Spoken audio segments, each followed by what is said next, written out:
বাংলাদেশের মানুষ আসলে কোথায় কোথায় একমত হয়েছে একটু মনে করতে পারিস? না, একমত যে হয় না তা তো নয়।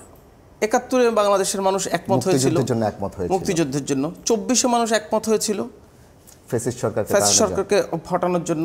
৯০ সালে ৯০-এর গণঅভ্যুত্থানে মানুষ একমত হয়েছিল। মানে একমত যে হয় না তা তো না।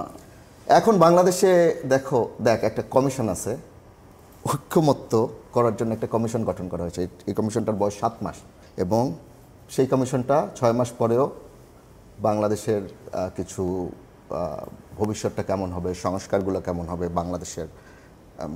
বাংলাদেশের রাজনৈতিক ভবিষ্যতের ইতিহাসটা কোন পথে যাবে, এই ব্যাপারগুলোতে আসলে ঐক্যমত্য হওয়ার জন্য এই কমিশনটা তৈরি করা হয়েছিল। এই কমিশনটার প্রধান ছিলেন বাংলাদেশের প্রধান আছেন প্রধান উপদেষ্টা প্রফেসর মোহাম্মদ ইউনূস।